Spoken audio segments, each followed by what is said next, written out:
Welcome back, everyone. Going into the second half here of Dropped Frames, Resident Evil 3. Hold on. Zeke, can we get a Resident Evil 3, please, in the classic Resident Evil style of, the gravelly voice and, what I'm talking about? Just to, introduce it? Yeah.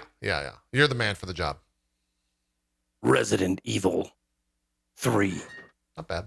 Something like that? Ooh. They never did that in the game. I was very sad by that. They never, usually it's when you press X or, start the game, it goes, Resident Evil. Like, you're expecting that type of shit. I never got that. Oh, okay. Kind of bummed me out. Unless I just missed it, which is maybe the case. Code, do you remember them doing that at all? Not too much. Okay. I don't remember. Maybe Resident Evil 2 didn't have it as well. That game was short. Man, was that game short. I beat that in 5 hours. And I wasn't necessarily... Did you I guess I was on normal difficulty. I wasn't on hardcore. Yeah, I heard people were saying hardcore was like bullet spongy, and that immediately turned me off. I didn't really necessarily want to struggle with encounters in that game, so I put on normal. It was fine. I don't have a bad thing to say about that game, except that it's a $60 game that's 5 hours. Granted, the single player there's multiplayer component, which I think is at least the PR spend that they would put on that as Capcom. Also, 2 unlockable difficulties. Yes, yeah. In classic Resident Evil fashion, replayability is something that's expected, I would say, but not something I was interested in. You didn't replay it, right? You didn't play it on hard difficulty? Yeah. It was generally fine. I don't know. What are your thoughts, Code? Maybe you can expand on generally fine a little bit more than I can. I enjoyed it. I thought the quality was there. I thought the quantity was lacking. Some of the boss fights seemed a little untuned, especially with some of the camera usage to the moves. I think that some of the boss fights were probably cool ideas the devs had, but then they didn't super play test them a lot.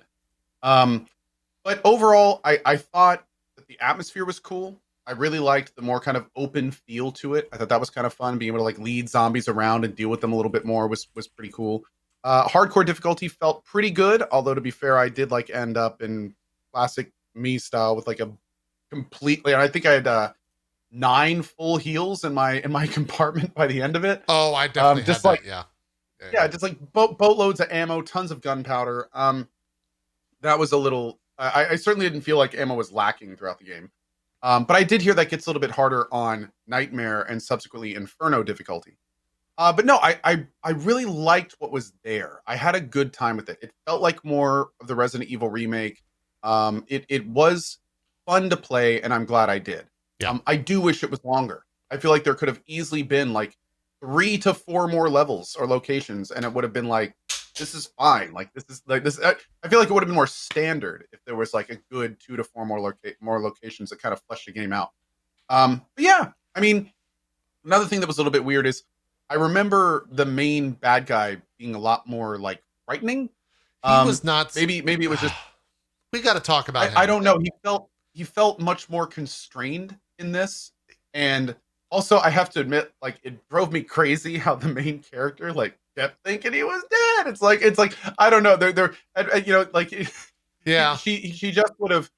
This is not really what happened, but she would have just put him through a trash compactor that then took the remains of that and put it in a shredder, and then the next scene when this abomination of meat is chasing her, she'd take out her pistol and be like, pew pew pew pew pew pew. It's just every time I was like, "What are you doing? Yeah. Why? Why? What do you think you're going to accomplish? The dude just crawled out of a volcano, and you're shooting him with a pea shooter. And, that also with the happen. intention of doing damage. I don't know, man. It was. I felt like in the last game, even though Mr. X didn't go through Pokemon style evolutions, I felt like he was so much more terrorized. 100%. I was scared of Mr. X. When I heard those footsteps, it caused a visceral, oh shit. I got none of that in this game from Nemesis. A few times there was it scared me, but it got to the point of ridiculousness when he was coming back from stuff. And I don't know why I felt differently, but in the original, I remember fearing him more from a character in the game perspective than in this one. Well, so Totally. I don't know. Well, I remember distinctly we're talking about the RE2 remake, and we were talking about Mr. X, and JP was like, "You fucking wait, you Dude, think Mr. I X 100% like was like Nemesis, that. dude?" Yeah, But because like the reason that I think Mr. X was, and this kind of goes away from the game and more just like into what's scary or what creates like a tense situation. Mr. X just walked towards you with a purpose. Like, and you could hear him through walls, and he would just walk towards you. He didn't do anything. He just, ka-chunk, ka-chunk, ka-chunk, ka-chunk, just that. That's all you got from Mr. X. Then he would get close to you and like grab you. Nemesis is the Call of Duty of Resident Evil 3 monsters, if that makes sense. Like, he's an arcadey thing that like, straps on a giant fucking rocket launcher that has like a targeting laser on you, and then you have to like dodge the laser, right? Like he just didn't have like anytime something was like slow, I would go, I bet you bust through that wall. 5 seconds later, Nemesis, fucking jumped through the wall, and I was like, oh god, okay, I guess we just gotta run. Like, it was never terrifying. It never like caught me off guard. It was never a jump scare. It just like was fine. But in the original, like, maybe it was because I didn't know that stuff could happen in video games. Because there were times I remember playing the original Resident Evil 3, and he'd be walking down a hallway just like what you're seeing right here, and he would bust through the fucking wall and scare the shit out of you and grab you. And I just never got that. And maybe it's because whenever it would happen, you would go into a cutscene. You didn't have full agency of your character. It was like a cutscened out scare moment, like scare tactic. And I guess maybe that's why it didn't work that well. Because almost every single time that you encounter him, if not every time, you'd have to help me out with that, it goes into a cutscene. And it's like, don't do that. Like, have something happen. Let me react. Dude, I think you just hit like the nail on the head. And what I realized during you saying that is kind of, he felt structured where he used to feel organic. Yeah. Now it feels more like a plot device and less like an evil force that's trying to take you down. Right. And that kind of sucks, because that organic fear is what really kind of fed into the whole kind of persona of that giant evil thing constantly there, constantly chasing you, instead of just kind of like something to kind of, hey, it's been a while since there he is. Like, yeah, I'm totally with you on that. Yeah. Yeah. And there were other mobs in the game that were scarier because of the fact that like I never lost control of the character, and I would see one of these other monsters through like a glass window or something like that, and I would immediately be like, oh god, there's 2 guys in there. Are they gonna like jump through the window? Can I shoot them? What's gonna happen? And I still have to like play through all this stuff. It wasn't a cutscene that was playing out in front of me. And I think that was probably like the biggest issue that I had with the game. That said, I think this game is still, I agree with what I said last week, drop dead gorgeous. And the game ran phenomenally.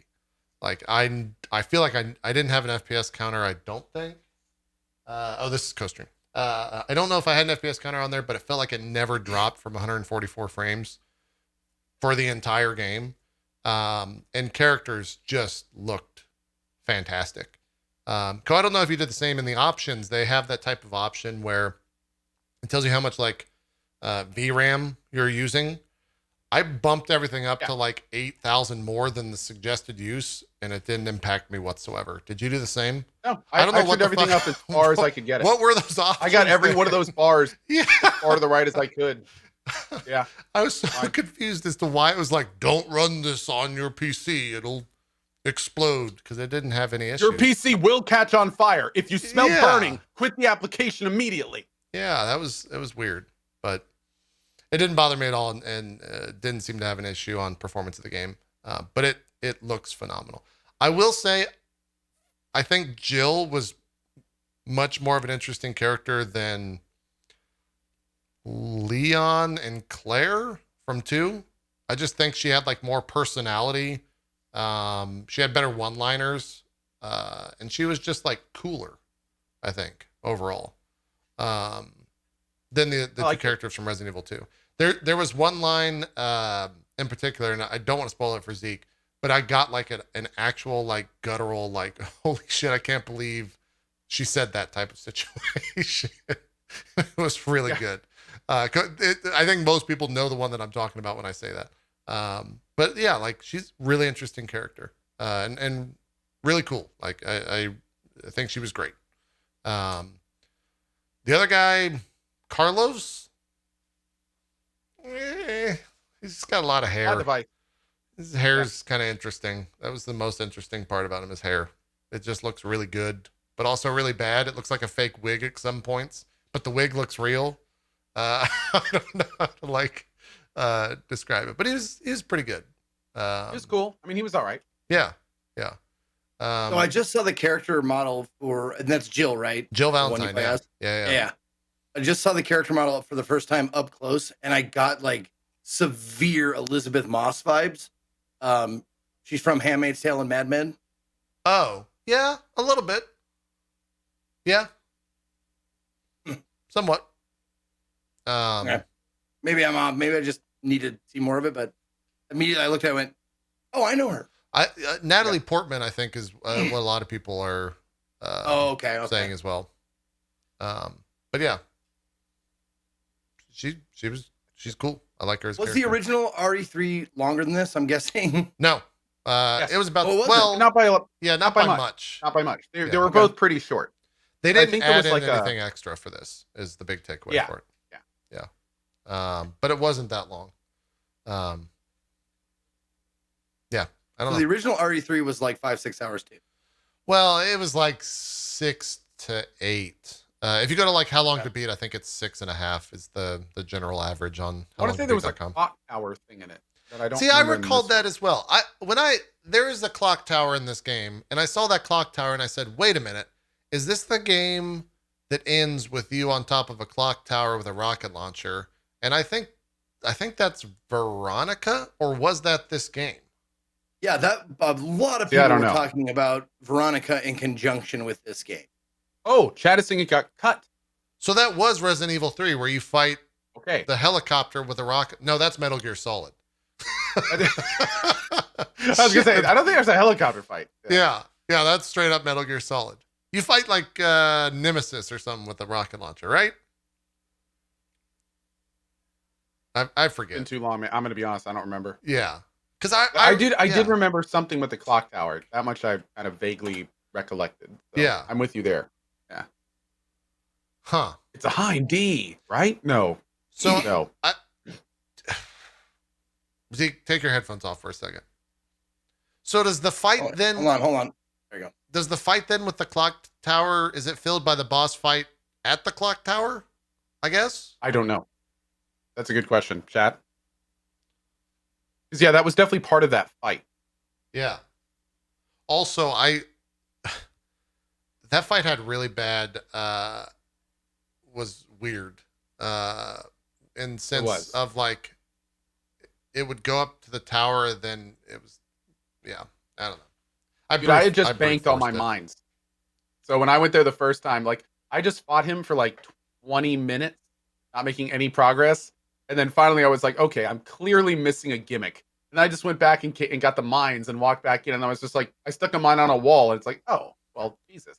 I didn't do any. I just should have brought those the first time. I think I kind of brute forced the entire game. I think there were entire mechanics that I just glossed over because it was easy enough on the normal difficulty. But yeah. Anyways, that's it. That's I don't really have much else to say about Resident Evil. As well. Yeah, I'm done too. I will say this though. Yeah. It was short, but it was still fun. I still liked playing it. And I do still kind of hope that we get an RE4, like in the same remake style. Like a lot of people were like, "Oh, are you done with the remakes now?" No, I mean, I still had fun playing it. It was still enjoyable. It's not like one of those games where you're done and you're just like, ugh, like I wish I had those hours back. was still fun. Isn't RE4 traditionally thought of as the best one?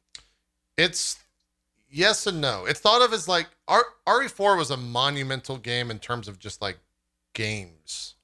Like the reason that was it RE2 then? Okay. Yeah, the reason that this game plays the way it does is because of RE4. Like it set off an entire thing in kind of the gaming industry on like how to do this style of game. Another thing is though, I don't know how much they'd remake in RE4. Like they could update it and stuff, but I don't know.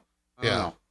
4 was kind of where I started to, unfortunately, where I started to lose interest in the series.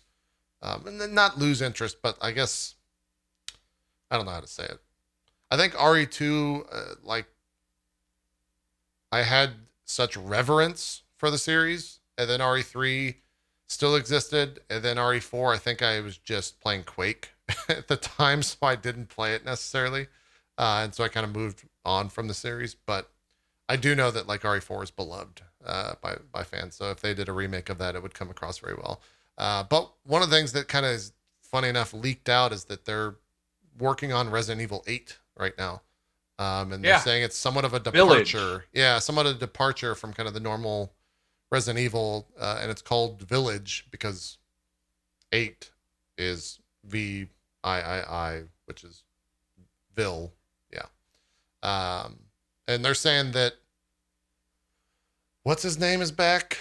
The guy, the brother, Chris Redfield is I think the main character, but it's a different take on Chris. Oh, it's Ethan. I heard Chris as well. Maybe I'm not kept up with the leaks on that type of stuff. Yeah. Okay, Chris is in it, but Ethan's the guy from 7. Do you guys remember Ethan from 7? You two have played it. Was he the guy at the end? I think so. Yeah, they started going kind of good. Was that the Ouroboros sign and everything? Yeah. Yeah. Oh, you play as Ethan. He was the main character. I thought you played as a girl in 7. Anyways, that stuff is leaking. You can go seek it out if you want to. It's all rumor. Hey, I really hope by then that they have like one of the like we were talking about last week. I really hope that they consider going back and making RE7 PC like an actual VR experience. I would play that again in a heartbeat on an Index. Dude, for the longest time, I thought it was on PC. It wasn't until it's on PC. Time. It's just not VR. It's not VR. Yeah, that's what I mean. For the longest time, I was like, oh yeah, whenever I figure out whatever goal that is that we have to meet to do that, I'll play it on PC. And then I like looked into it randomly and what? I have to play this at PSVR? Fuck, I don't want to play this on PSVR. Yeah. I don't want to play Fisher Price VR. I've got it in this. Come on. Let me use this shit. So yeah. I agree with you though. It would be nice. It's probably tied up in exclusivity though, right? Like that's got to be on a timed thing. Yeah, and also like the controls are kind of tailored for PSVR, and if they were to make it a full jump into Index, they'd have to do like hand controls and all that stuff. And that's true. That's probably more complicated than they want to give it time. So who knows? Yeah. Who knows? But it would be amazing. Like Resident Evil 7 to this day is still like one of the better VR experiences. Just period. So that's what I've heard. Yeah, it would be nice. Yeah. So even on PSVR. Yeah, it's true. So yeah, that's pretty much Resident Evil. I will say I don't know if it's the same for you, Ko. The area that you go to early on with, let's say, the spider-like monsters, fuck that area. That area was the worst part of the game. That was, without a doubt, the grossest part of the entire game that I wanted nothing of. And probably maybe the scariest part of the entire game, at least for me. It was pretty messed up, man. Not gonna lie. Yeah, pretty messed up. Like I was definitely having some trouble in there. Yeah. It was a lot. It was a lot to stomach. It was a lot. If you know what I'm saying. Oh God, rough. No. It was pretty rough. For that. Yeah, that's Resident Evil 3. Zeke, let's talk about some of the stuff you've been playing. What is Is it MissBits? Oh, their Twitter account is Play MissBits. What is MissBits the game? Oh yeah, their Twitter account is at Play MissBits, but MissBits is the name of the game. Okay. Yeah, MissBits is the name of the game. It is, first of all, let me just say two big points that you want to know about this game. Okay. Biggest point, it's free to play, absolutely free to play. You can just download it and get it for free right now. Great. And it is in early access. So those two things, keep those two things in mind, because they're always important to remember. Here, MissBits, it's always nice when it's when you can do a sponsored stream and you end up like, if it's a brand new game and you haven't played it before. Yeah. It's always nice when you end up really enjoying the game. And I am not lying. This game is fucking fun. It is really fun. I said, picture like if Toy Story and Rocket League kind of had a baby, but also like, but this is one of the game modes. It's called Kick Brawl. So you play as toys with interchangeable heads. So there's different where the money comes in for them is the skins of the game. So you can buy, or the in-game currency. So you can either earn the in-game currency just like a mobile game. You can earn the in-game currency by doing challenges and tasks and stuff like that, or you can use real money to buy the in-game currency, and then you use those to get like cosmetic skins, like heads, bodies, different stuff for your for the tune you play. This game mode called Kick Brawl, you start off most every game as a head, and then you attach your toy head to like a teddy bear body, like a He-Man kind of figurine, like a spider, like a Lego spider looking thing. So there's different bodies. They all have different abilities. Some move faster. Some are tougher. They all have different, like, they all have one special ability. So like the He-Man body is like a jump in the air and smash on the ground, AoE. The spider special ability is it lays landmines all over the map if you want, stuff like that. But this particular game is it felt a lot like Rocket League, in that you go back and forth, try and score as many goals as possible. But you can like explode other people's body. You can actually, there's an ability where if you're just a head rolling on the ground, you have a boost, like a fiery, like that, it goes. Whoo! If you hit another enemy that is in a body, you steal their body. Oh, so basically, cool. You knock their head off and replace your head with it, and you take their body from them. And you're really vulnerable in ball form. So if you get hit a couple times by someone that's in a body, you'll have to, like, you die and respawn. So you can do that throughout the game. And it gets pretty intense. It's fast paced. It's I think this particular is 5v5 or 6v6. I'm not sure. But it's definitely 10 or more, 10 to 12 players per game. And it's like, it's super easy to pick up and play. Once you kind of get the gist of like the 3 buttons you press throughout the game, then it becomes really fun to figure out how like the best strategy and stuff. Just like Rocket League was like, do we need a keeper?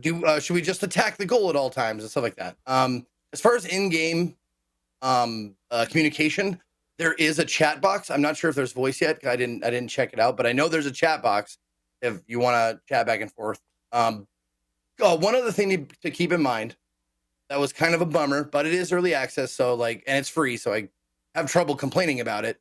But it's region locked, so NA can only play with NA, EU can only play with EU for the time being.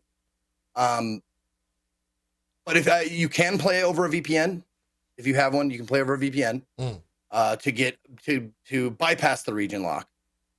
But that was definitely an unfortunate thing. But I'm guessing that's like, I don't know the logistics, how that works, or why you would do that, or if it's just something that you have to implement in the game, or I have no idea how regions work. So, but yeah, that's one thing that was kind of a bummer. But this isn't the only one. If you fast forward just a little bit past this game, you can find a different. Oh, you're on the last day. I played this for the first part. There we go. Okay, this is the other main game mode. So there's the Kick Brawl, but there's also just deathmatch and team deathmatch. So you can just go around rather than having a soccer style game. They give you these battle arenas to fight in.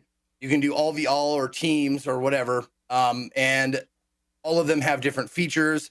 Like this one has, like, you fall off of this map a lot because there's a lot of pitfalls and stuff like that. There's also turrets that you can jump into, but they're stationary. There's those drill traps. If you hit those, you die, blah, blah, blah. But it's your basic team deathmatch. You grab environmental things like paintbrushes or pickles or something like that to like swing at people, or you try and use your toy special ability to kill the other person. And the reason why I enjoyed it, I don't usually get into like competitive multiplayer games, but this one was so like the controls were so simple. It looks really well done. Oh, it is. It's very well done. And it felt good. Like everything controls very, very well. Very smooth as well. But it's easy to jump into and just play. There are strategies, like you could tell, like the people who had been playing this for a little bit, who are jumping into the game, you could tell they've been playing it for a little bit because they had little strategies on how to win. Like a level like this, like you want to try and find the spider body because you can drop landmines all over in strategic areas. Like there's these little blue, jump pads. So you set a mine on the jump pad, and anybody who hits it basically get a point for that. So there's different little strategies you can come up with depending on the abilities of the people. But man, it was so easy to jump in and just play. Everybody like that I played with had a good time. I mean, I assume because they kept jumping back into games and stuff. Yeah.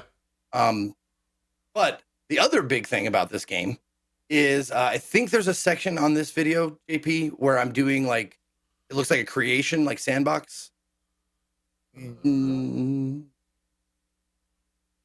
is that 1v1? What is this? No, that's another another game type. Oh, maybe it's at the beginning. Maybe it's more towards the beginning, I think. Yeah. Shit, no.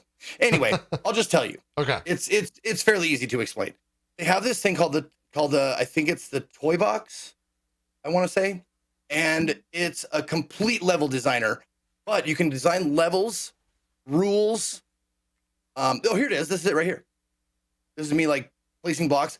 Another cool feature of this particular section is you can invite as many people in as you want to help you create stuff. So you don't have to do it alone.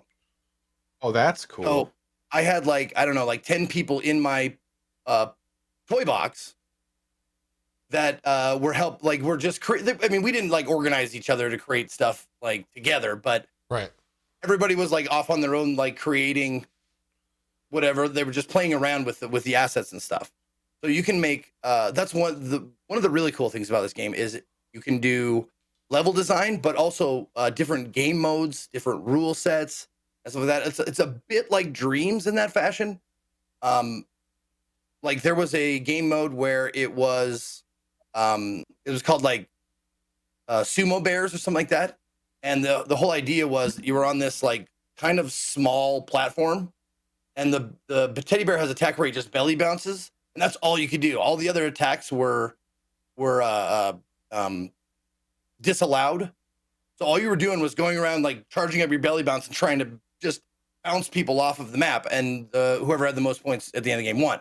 So you can make up your own game modes. It's pretty like big, like as far as like what you can do in the game.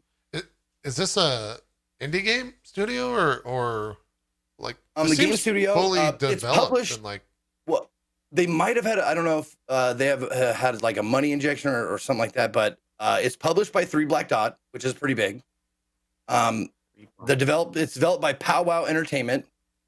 Wait, which 3 Black Dot, the agency? Yeah, they also do some games too, right? They publish some games. Oh, okay. So is this a YouTuber game then? What do you mean? I don't know what that means. Is this, who made this game? I'm gonna let you finish. I think you're getting there. Developed by Powwow Entertainment and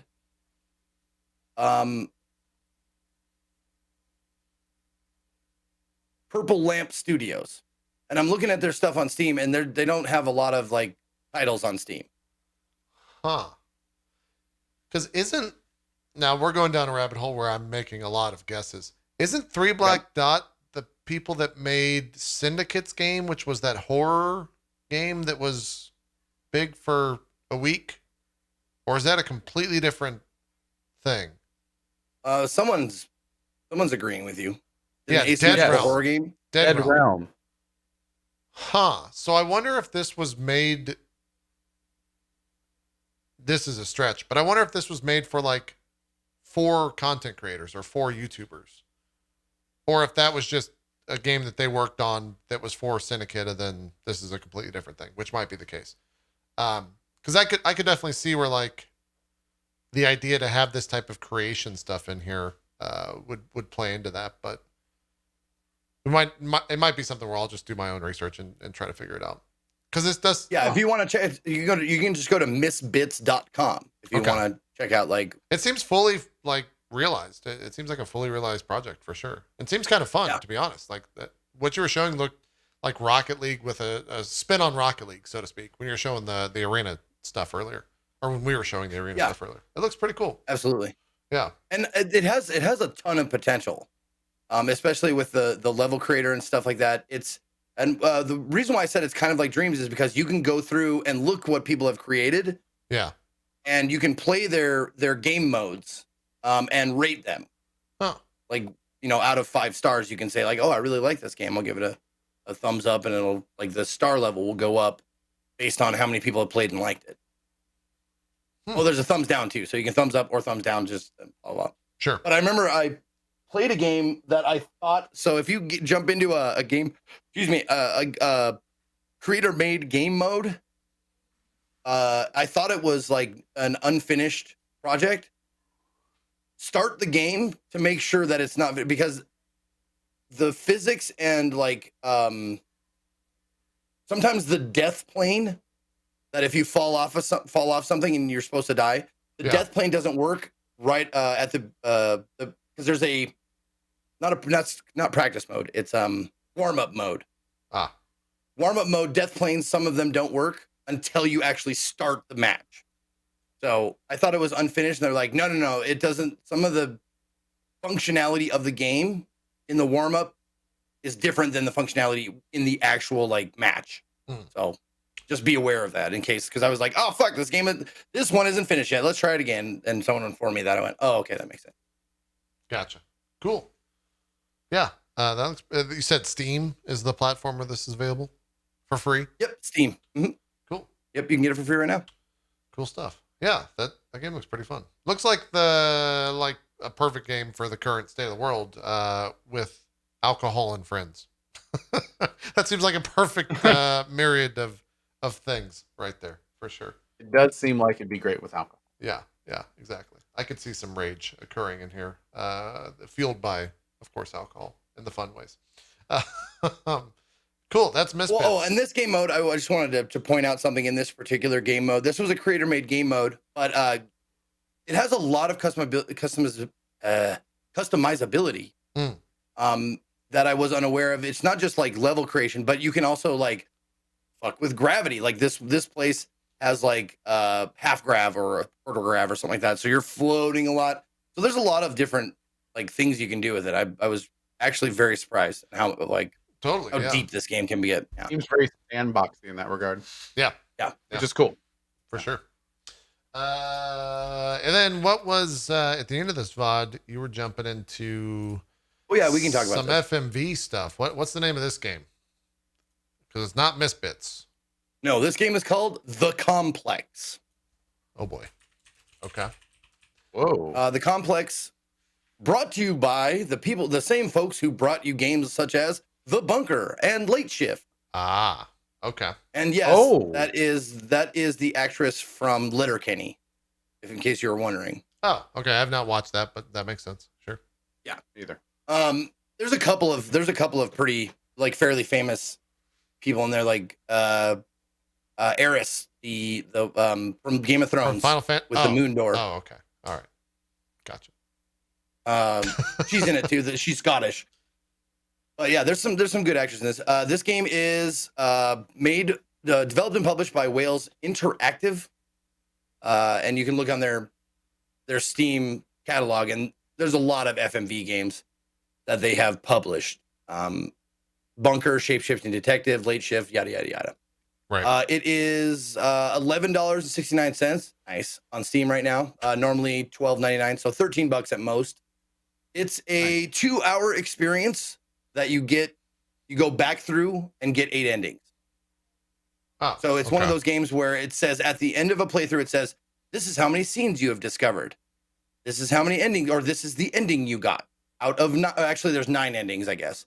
But yeah, it's a 2-hour experience that you can replay. I replayed it twice, so I played it for about 4 hours. So I got 2 different experiences, 2 different endings, making all the opposite choices that I made the first playthrough. And it drastically changes like what you think of the game. You're like, oh, in my second playthrough, I found out this guy is a dick, like a giant traitorous dick. And you're like, oh shit, that's not what happened. Just I'm making stuff up. But yeah, like your attitude changes about certain characters. Totally so your next playthrough, you're like, well, fuck that person. I'm not going to help them at all. You know, that kind of shit. So it's great. It's the thing that it does suffer from is it doesn't go far enough one way or the other. It doesn't go far enough into like the serious, like it doesn't seem like the plot or the script has enough weight.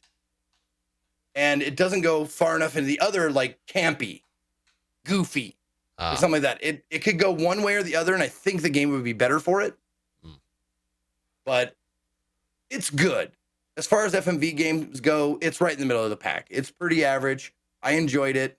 If you like FMV games, you're going to like it. If you don't, maybe you won't. I'd imagine you probably wouldn't. Okay. It's not like a standout, but it's a good example of a FMV game.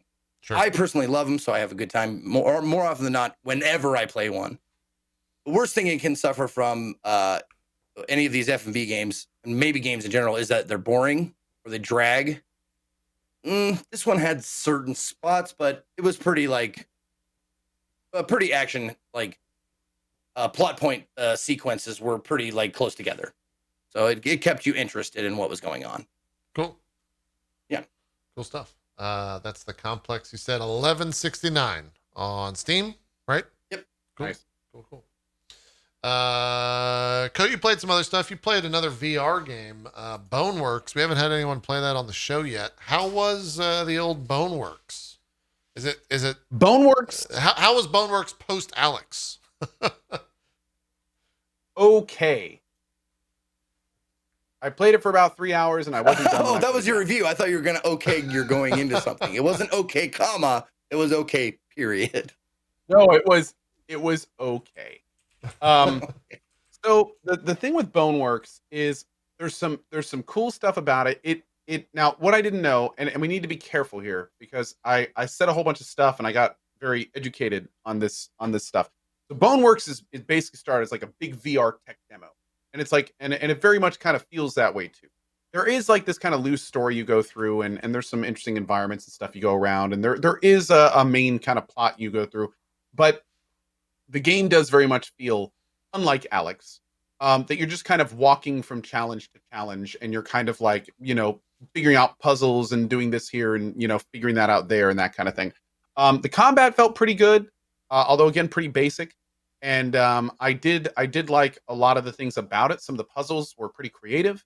But one thing that I couldn't really get over is like, and again, I had this similar problem going from AI the Somnium Files to Danganronpa V3, where just I liked one of them so much that I couldn't help but just consistently and continually comparing them and come up lacking in the second one.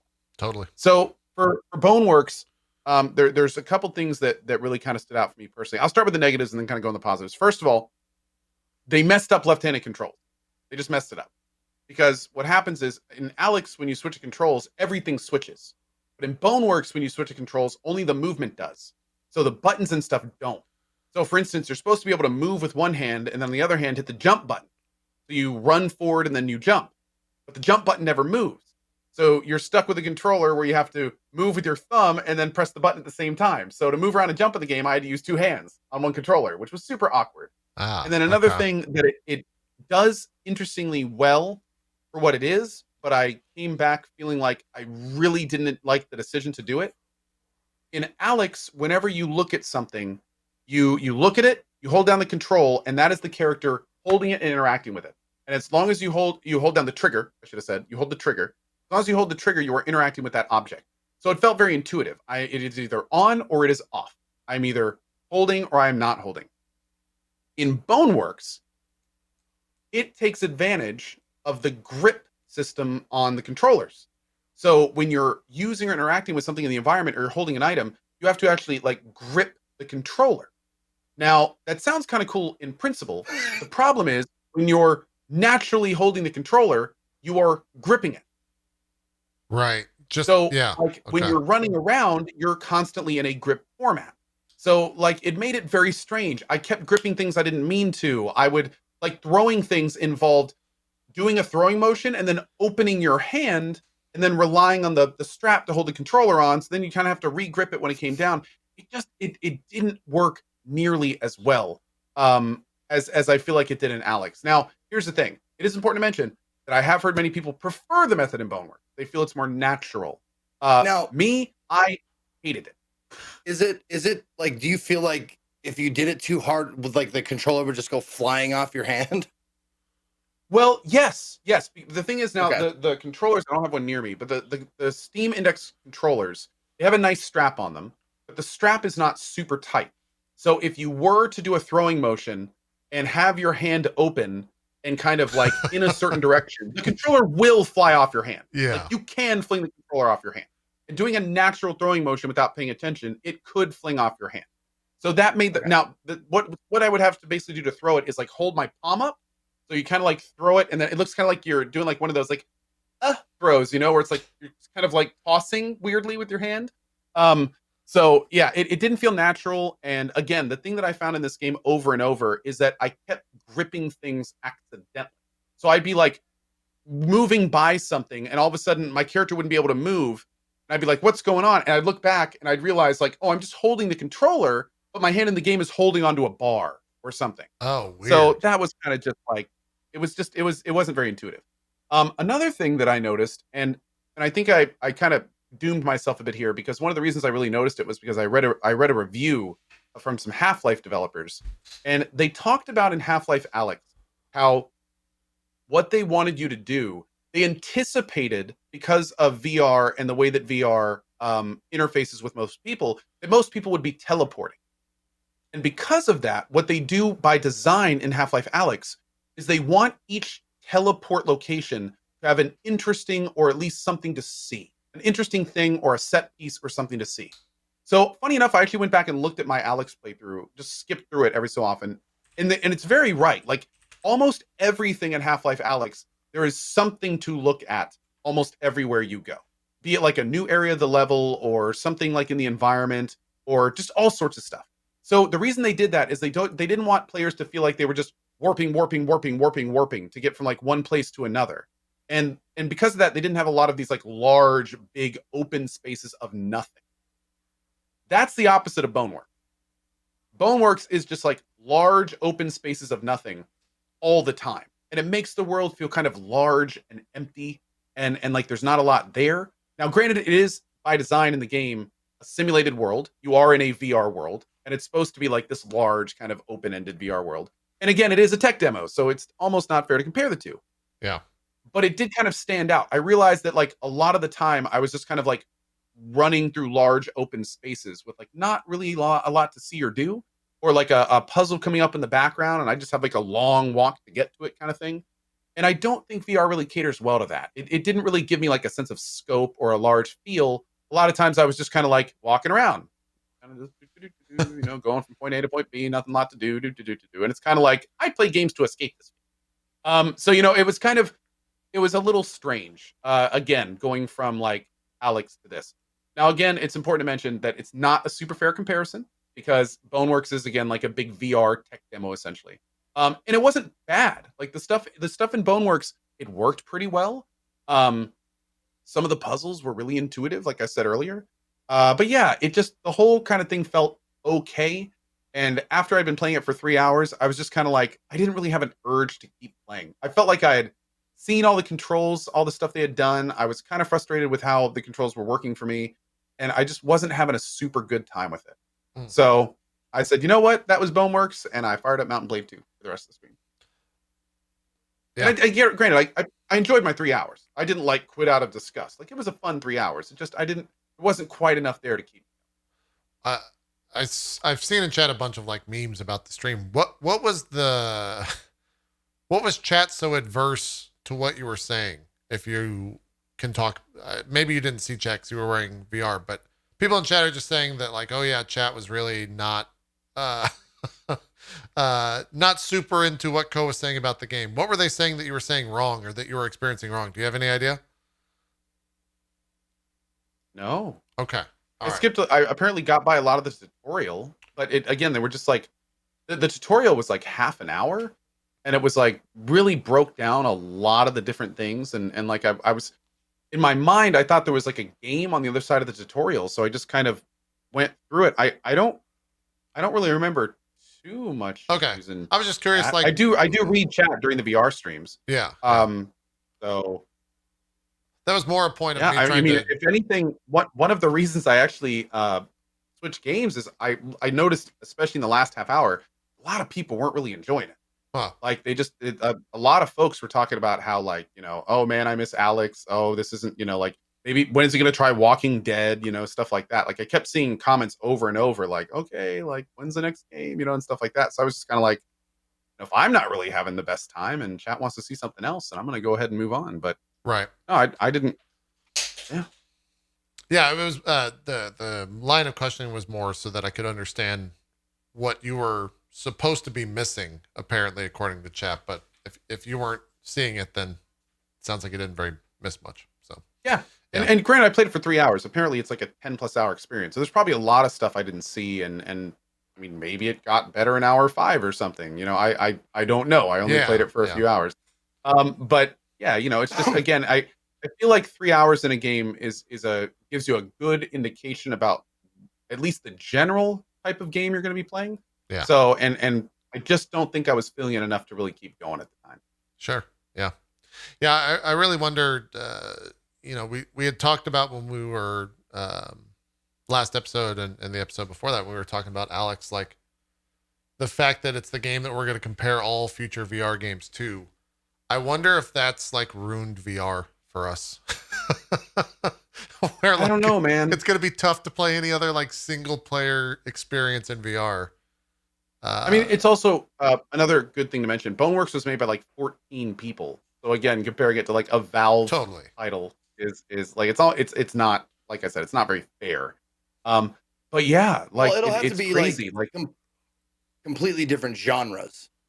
If it's going to like not want to be compared, like the difference between like a VR Alyx or Job Simulator, which is like, totally cartoony and goofy and stuff. In a weird way, I feel like genre, and this is a statement that is very easily attacked from a billion fronts, but I'm still going to say it. I feel like genre doesn't necessarily exist in VR. Like, it's a VR game. It's just me jumping. You can see my hands. Oh God. Where like a VR game is a VR game that could be compared to all VR games. Like, there's horror VR games and there's Job Simulator, but it's still a VR game that I'm going to compare to other VR games, if that makes sense. Because like the biggest hurdle in a VR game is that it's how it takes the element of VR and works with that. That doesn't necessarily have to do with the type of game, but how they use VR as a tool set to deliver an experience. And in that line of thinking, I'm always going to compare it to Alyx. Just that's where my brain's going to go. Like, oh, Job Simulator is fun, but I'm in a room that's not really something that's I can manipulate every single thing. And Alyx did this much better because of XYZ. Like, that's where my brain's going to go. It's a matter of taste, a matter of like how you feel about stuff. Like, there's certain, like, ask any fan of metal music who's really into metal music. They'll give you 50 different types of metal music and tell you the qualities and what you want and stuff like that. And then someone who's just kind of likes metal music would be like, oh, there's heavy metal and then there's death metal. Like there's only two to this guy. Yeah, It just depends on how like deep you want to go into it, I think. I don't think VR can is that granular though. Like VR doesn't have that amount of niche. And maybe I'm destroying that exact what I'm saying is, to me, what you just said is ludicrous to think that you can't compare that the genres within the medium are not comparable, or can stand out on their own if they're not like anywhere near similar. Like I would compare Half-Life Alyx to like RE7 because it's a first person like suspenseful kind of thrillery kind of experience. But if I were to compare like jobs, I couldn't compare Job Simulator to that. I would have to compare Job Simulator to something like Trover Saves the Universe, which is kind of like a cartoony, ridiculous I think I hit on the important thing. I'm comparing mechanics and not games. Okay. Which is I think the issue. Yeah. Sure. And also, I want to make it clear when I say things like it's not fair to compare and stuff like that. Of course, you can compare all this stuff. You can compare anything. It doesn't matter. Sure. You can of course compare this to Half-Life Alyx and everything. The point I was trying to make is like you have to include these factors in your comparison. That I should have said it like that. Like it needs to be included. This was a 14-member team. This game started as a tech demo. Like there's a lot of things when you're saying this versus this that need to be factored into the comparison. You could of course compare them. And they're sharing the same market. I mean, when you have X amount of dollars and you need to decide, do I want Alyx or do I want Boneworks? Like you have to compare those two things together. Yeah, so I think that was probably a better way to say it. Just things to factor in. Like, it's the difference between a small indie company and like a AAA.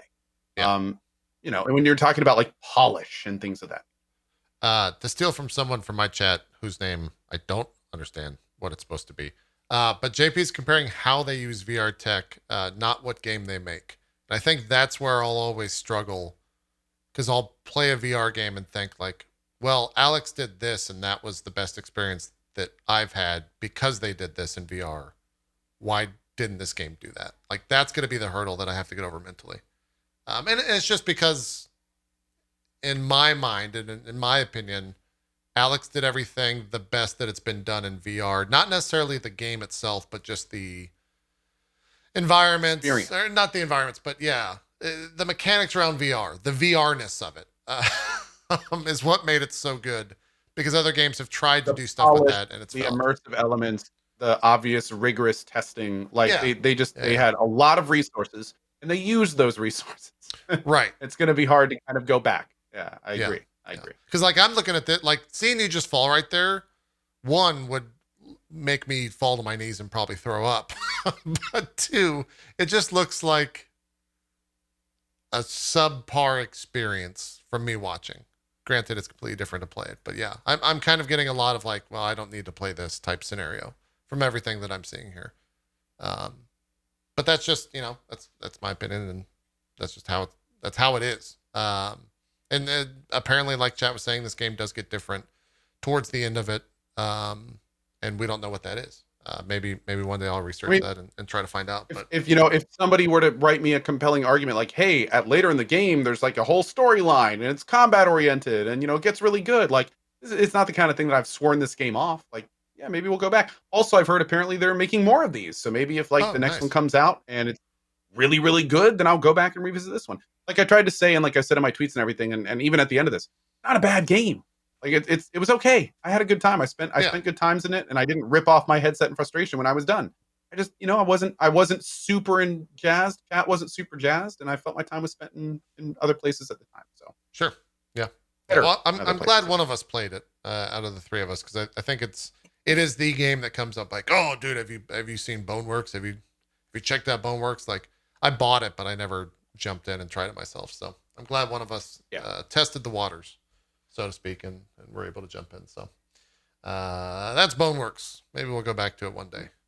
One of us will go back. My next game I'm going to try in VR is Walking Dead. I have heard really good things about that one. I have heard also just recently now in chat, thanks, that apparently uses a similar grip system I'm not super jazzed about that, but apparently it's much more story based, and you're kind of like, more immersive elements and things of that nature. So I'll let you know. You brought up that grip system. The end of Half-Life Alyx does something with a grip system. Is it comparable to that situation as well in terms of being frustrating? Because for me, it was very frustrating, but I think that might have been the space that I was constrained in, and I had to, like, the physical space that I was able to move Oh, around in. you mean like this kind of Yes. stuff? Yeah. No, like this grip system was interacting with everything in the environment. Okay. So All right, when a little you different. pick something up, you had to grip it with the hand. And more importantly, the thing that was driving me crazy is the fact that the game expects you a lot of times to not be holding the controller or loosen your grip. To Like just if you do this. rested your hand Yeah. on the controller, it counted as I want to pick this or hold on to that item. And Gotcha. that was the stuff, like getting in the habit of like keeping my hands open. I don't like that. I like holding the controllers like tight. I want to know exactly where they are in the VR and everything. Yeah. So and it's a personal thing. That's just my preference, is that I like trigger interaction instead of like gripping. Mechanics are fine. At the end of Alyx, I had no issue with that because it was like a small little thing. It was very focused in what it did. Like that was okay. But when you're talking about like every interaction in the game world, it becomes a little bit more cumbersome. Yeah. That makes sense. That For makes me. sense. Cool. You also jumped into some Control DLC. I don't think you finished it though, so we can't really jump into the story too much. Okay. All right. Feeling it? You liking it? Good? Loving it. Cool. More control. I'm having a great time. Yep. I'm the game is phenomenal, and it's making me want to go back and like do more side missions and stuff. In fact, I may finish the Control DLC tomorrow and then just do like some side questing. Apparently there's a couple really cool side quests that open up after the main story of Control that I did not do. Really? So After the yeah, main like game. I had Yeah. multiple people ask me about a specific quest. Like, did you do this quest? Did you do this quest? And sure enough, for those who didn't hear, by the way, I did find my old save, my 20-hour original save on my old computer. I have brought that over to my live gaming machine, and I have caught it up to where we are in the Foundation. So tomorrow we will be on my old save, caught up to where I was on the viewer save that was sent to me. Thanks, viewer. And we're going to continue from there. So, and I did confirm in my quest log that I have not done the quest that everyone was asking me about today. So we'll probably do that and maybe some more side quests tomorrow. Cool. Can you give me a keyword, or is that going to give it away? Is that going to ruin it? For what? For the side quest that you're talking about. Oh, I could tell you the name of the quest real quick. Give me 1 sec, I'll open it up. But yeah, also I played a game called Endzone. And that's, hold on. So it's after you complete the main game, like in between, you can do it like after you complete the main game, in between the DLC and stuff like that. But you have to have completed it to do it. I don't know if you've had to complete the game, but I know that I didn't do it. So I'm assuming I did. Okay. I remember at one point later in the game that I had done like everything I could. So I want to say it opens up after the main quest, but I'm not entirely sure. Give me like, it's opening up now, and I'll check my quest log and get you the name of it. While you're doing that, Co, close your ears for a second. Because I have to ask Zeke a question that I forgot. Okay. Zeke, did you, and this is not going to mean anything unless you've played this game, did you figure out the cats? Oh, I didn't complete that. Okay. But I did figure it. I figured out what was going on, but I think I missed like one or two of them somewhere. Okay, because apparently that's because I'm guessing they go like zoop zoop, and you get however many there are, and then that thing opens up. Yeah, apparently that's a bigger deal than because like I saw it and I was like, oh, that's probably a thing, and then chat was like, oh yeah, that's a thing, and I didn't know what is at the end of it. So I think I got two of them, and I didn't ever. It's because it felt like it was just a hunt, find the object game. That's why I didn't do it. Which I was like, I'm not into that. Yeah. I don't want to find the object game. Like the duck was cool because the duck stayed in one spot and just like boop, boop, boop, like around the area you were in. The cat is like, I gotta search through every single like corner and corridor again.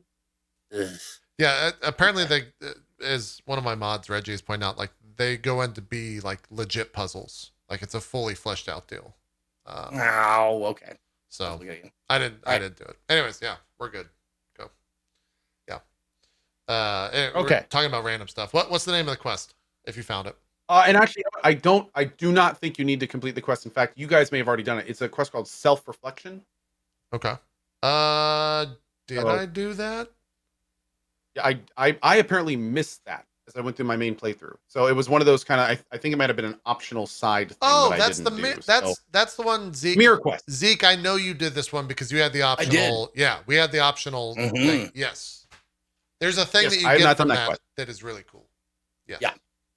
Yeah, I'm pretty excited to check that out. Yeah, that actually might be my favorite side quest in the game, if not up there. Like, it's really good. It's a really cool thing. Cool. For sure. It's one of those Looking things forward that, like, you know, in a game that's based around cool items and cool stuff like that, it's one of those things. A cool thing. It's just neat that they do with the AWEs or whatever the fuck those items are called.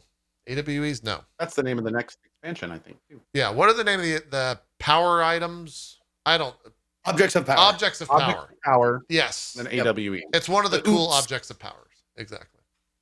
Fuck. We only have like 4 minutes left. Zeke, I owe you an Indie Sunday next episode. All You good. played through Death and Taxes, One Step from Mean, and The Unholy Society, which we'll talk about next week. What was there anything else that you guys played that we didn't that we can do in 2 minutes? Code, did you play anything else? Is that pretty much it? I know you've been playing RimWorld every day. Endzone. What is Endzone? Give me a 30-second pitch on Endzone. Is an early access banished in a post-apocalyptic world. It is a giant colony builder simulator. Basically, humans like go underground for hundreds of years and come out. And it's basically this. It's similar to Banished in a lot of ways, where you have to like manage kind of growth in a lot of different ways as the time goes on. Like lots of things become harder and harder to manage. I basically had 2 or 3 failed attempts now at trying to keep that balance, because it is definitely a spinning plate situation. It's fun. It's relatively well polished for what it is. The devs are working hard on it. There's major updates planned for the next 3+ months. It is early access. But yeah, I had a lot of fun with it, man. It's a very cool game that I will definitely be returning to. Cool. How much is Endzone? Also, why is it called Endzone? It makes me think of football. Endzone. Yeah. I know it is kind of related to that. I was like, you played a honestly, football game? What the fuck?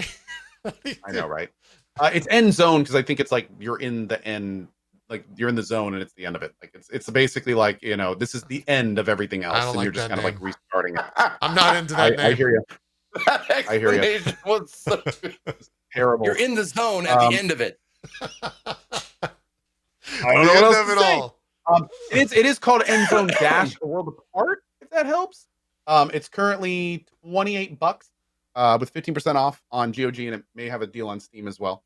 But yeah, no, I enjoyed it. I'll definitely be returning to it as it patches, and maybe even before then, because there's lots of different ways that you can. There's lots of little mechanics to learn, and lots of different ways you can do things, and it was fun. It was really fun. I don't even feel like I really got to any of the hard parts. There's like sandstorms and droughts and like all sorts of things that can happen. They're eventually going to have expeditions where you can like send off your people to different POIs in the map, and then they do various things. I don't even know yet. They're not in the game.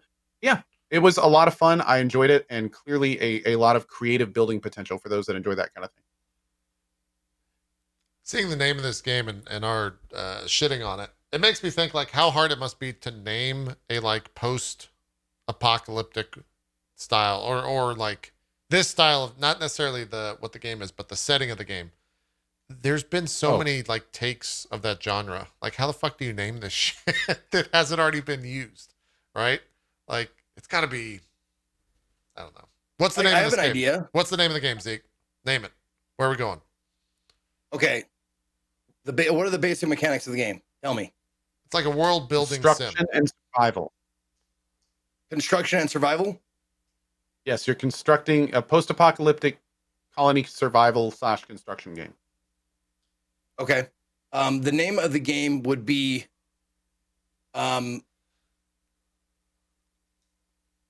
Con-Destruction. I was half expecting you to be like Boob-Pocalypse. That game already exists, probably. That name does it? It's probably taken somewhere. No, I'm just saying get out of Must be a great name thesaurus.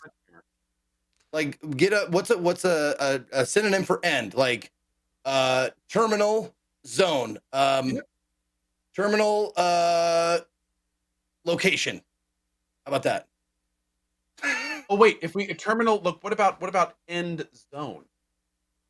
Ah, there we go. Call it Terminus. Terminus region. It's exceptionally hard for us since I think we're so. You know what's funny? They could have kept end and just called it end times. That's actually better than Endzone, I think. But it would be hard for us since it's kind of our job to know games and know the name of games and what those games are about.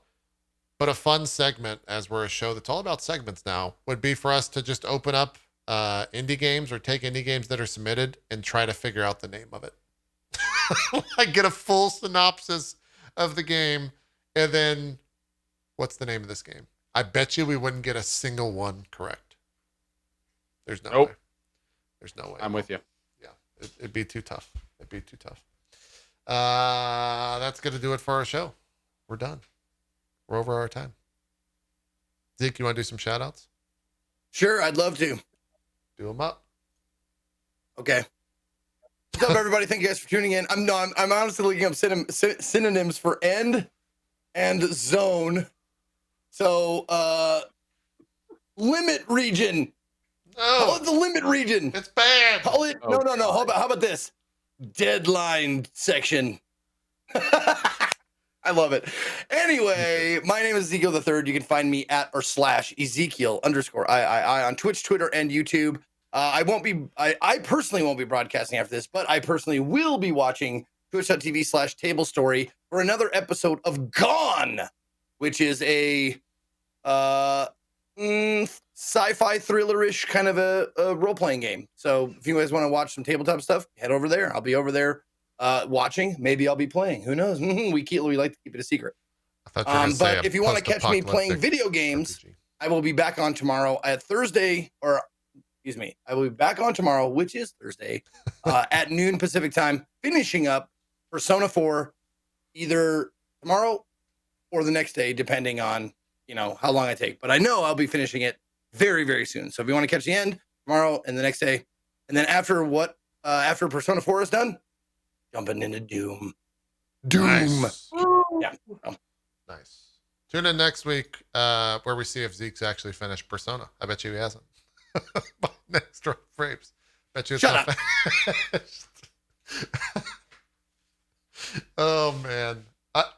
I don't want to say anything because it would potentially spoil it for you. Do some shout outs for us. As always, big thanks to JP and Zeke. Very fun show this week. My name is Co. Hello, you can find me on Twitch, Twitter, YouTube, all that fun stuff at Co Carnage.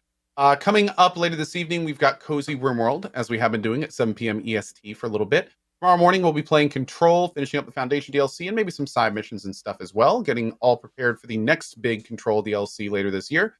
And then this Friday at 8 a.m. ET, we'll be starting our Final Fantasy VII Remake. We're going to be doing 100% of a single run, going all day, each day, for Friday, Saturday, Sunday, probably Monday and Tuesday. It's going to be crazy. But anyway, really appreciate y'all being here. Thank you very much, as always, for watching, and we will see you next week. Cool. I'll do some shout outs real quick. We're doing Valorant. I got to stop saying Valorant. No one calls it Valorant except I. It's Valorant. We'll be playing some. I think me, Jericho, Gold Glove, something like that, are going to be jumping in for a couple hours. I don't really have a plan on when we'll stop, but we'll play until I'm probably exhausted and my eyes hurt because that's what that FPS game does to me. Tomorrow morning, I'll be starting my Final Fantasy VII stuff at 11 a.m. Eastern. So we're going to start 2 hours prior to our normal start on the channel and jumping into that. Very excited for it. I've seen a couple things in 4K. I want to see more of that game in 4K. As now I bought hardware for the game, and that always means that I will most likely enjoy the game more so because it's going to be on new hardware, which is just a totally me thing. But we'll be playing that kind of every single day up until next week, most likely, because that game seems kind of long. I really wonder how they're going to make a 5-hour experience into seemingly 30 to 45 hours, is what I'm hearing. I can't wait, dude. I really want to see what that is. I hope it's not like, you got to go get some flowers and put them in a thing, because Aristide's it's 4 hours of work. Here you go. Get some flowers. Another thing I'm wondering is it going to be like a straight shot with a lot of side stuff, or is it going to be the kind of thing where we're going to be grinding some? Like, I don't know, man. I can't wait, dude. Where do you can't even wait. go in? Like, are there random battles? I don't know, dude. Right? I know. So I many don't know. questions. I don't know. I've kind of stayed away from man. the reviews that answer a lot of that stuff. So I haven't even seen the latest trailers. yeah, I haven't watched the final trailers they put it. So Zeke, are you gonna play Remake at all? You gonna wait? What's the RE3 remake? I'll play it. no, Final Fantasy 7 Remake. Oh. Am I gonna play it? Yeah, it all ever? Ooh. Is that on your radar whatsoever? I mean, I'll play it before the end of the year. Okay. Just to see if it I'll wait for you guys to play it, see what you guys think, and if it's like a contender for the top 10, then I'll play it. Okay. All right. Because I played a lot of games. I would have never played Persona if I hadn't heard like from you guys and from other people that it's like best game of the year, up there. I would have never played it, and I'm glad I did. So I guess I'll wait for you guys to come back with your reports. Okay. All right. That's the whole Yakuza franchise for me too, man. I hear you. Good call. Okay. I want that new. Yeah, I don't give a fuck about the old Yakuza. I want that new one with the crab summon. Dude, oh my god. The fucking crab summoning. I'm in contact with my dude. from Sega Atlas, and I'm just like, he's like, oh man, he's telling me, he's like, feed me little tidbits, and I'm like, oh, you motherfucker, I better get a copy of that right now, right away, ASAP. I just want to summon some lobsters. All right. In all my life, that's the one thing that I've sought after. I don't know anything about Yakuza, but I will summon the fuck out of some lobsters so that they attack someone else. That just sounds great. And then people will try to get me to play the other ones, and I won't. And that sounds even more fun. So we'll be back next week with another Drop Frames. If you want to grab us on MP3 stuff, Spotify, Apple, Google Music, other podcast places, I don't know. There's an RSS feed. You can go to droppedfram.es for all that information. We're out. Bye-bye. Have a good rest of your week. We'll see you next week.